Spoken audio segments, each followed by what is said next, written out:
just went straight down. It was already no mas, no more. Their budget-friendly airfare is no longer available to anyone. We're going to talk about why this is the case and why other companies that are publicly traded are at similar risks. So first things first, guys, we know the basics, right?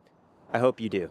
Spirit Airlines has been around for 25, 30 plus years. It was a budget-friendly company that was able to offer cheap flights with connecting flights. You basically was like hopping on a Greyhound bus with a pack full of people, and you'd pay a third of the price of a typical Delta or United airfare airline ticket, right?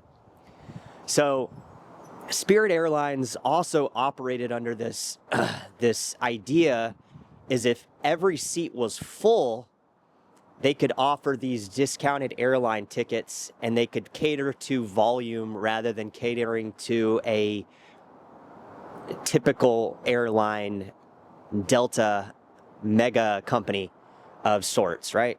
So what happened here, and what we want to take apart, and how we want to show that this systemic failure is not just with this particular company, is we want to paint you guys a picture on why this company failed and why these high energy costs from this Iran conflict is potentially going to cause other companies that household brands, to continue to spike the prices, to diminish the value bargain that so many consumers seek in today's economy.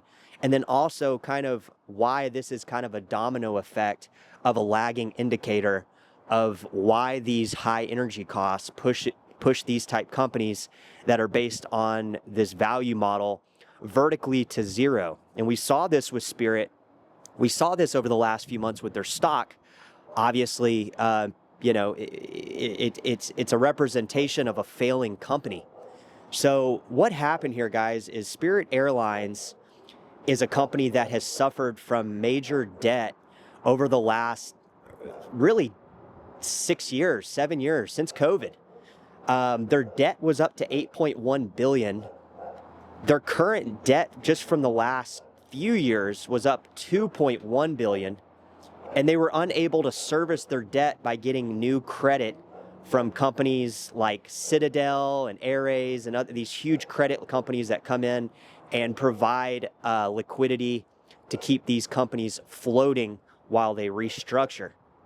So Spirit Airlines also was a model that was very highly affected by a deteriorating middle-class economy, because all sorts of people would get on these Spirit Airlines, whether it was a quick flight from LA to Phoenix, they wanted to pay half price.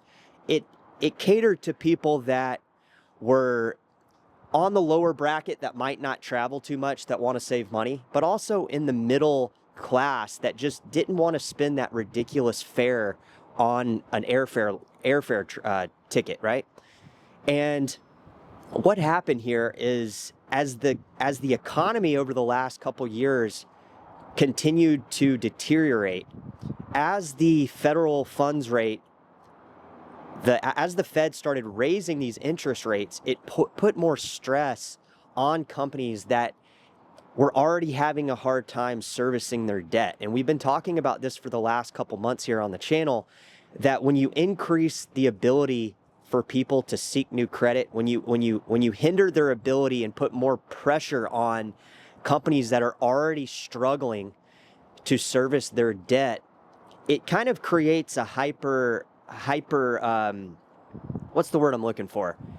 A hyper situation where these companies very rapidly not only deteriorate, but they literally become insolvent within a few weeks or months, similar to what happened to Spirit Airline over the last couple weeks.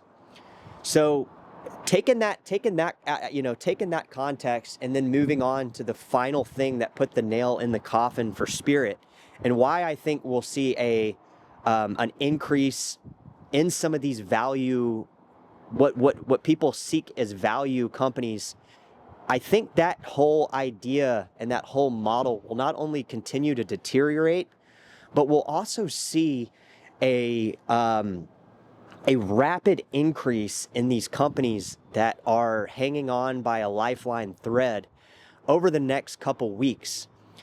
So we have this thing going on in Iran, as everybody knows. We have the over $100 a barrel for crude oil. But what we also have is similar to the real estate market. We have a lagging indicator that is not really in full effect yet. And we saw this with Spirit Airlines. That's why we saw a couple weeks after, a couple weeks after this Iran spike in oil, we literally saw Spirit Airlines, their model it just went straight down. We already saw where it was going based on the stock price, but then we saw it just go, we saw it just drop. And what happened was not only was their middle class catering, lower bracket income people catering model that was allowing these people to get on a flight and finally coming to an end, right? The seats were becoming empty. People weren't on these flights. There was no government bailout. There was no large credit firm bailout by some of these mega companies. So we had a zombie company already going where we inevitably knew it was going.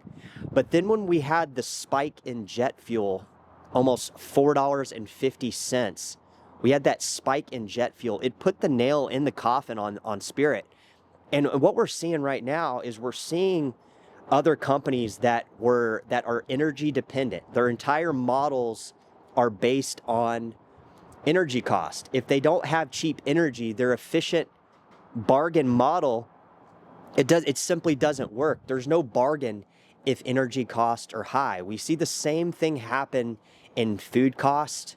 Anything that has any type of logistics connected to it, if there's any type of transport in these value brands or these value models, it simply does not work because the entire model is based on cheap energy. Without cheap energy, these models not only cease to exist, they not only cease to continue to pay their debt on this growing debt that they can't service, but their models, it no longer is like a bailout to zero or a bankruptcy where they restructure, similar to Hertz and all these other companies that have bankrupt. It literally, it's like a vertical drop off. I mean, these companies are literally already so sensitive to these higher credit ratings that are killing their model. But when you add these higher energy costs, it makes their model literally not even able to exist. So I want you guys to tell me, guys, what do you think over the next coming weeks we're going to see in other companies? Are we going to see continued companies on the S&P, the NASDAQ that are connected to energy? Are we going to continue to see these companies fail very rapidly? Or is bankruptcies going to pick up? I want you guys to drop it in the comments, and I want you to let me know.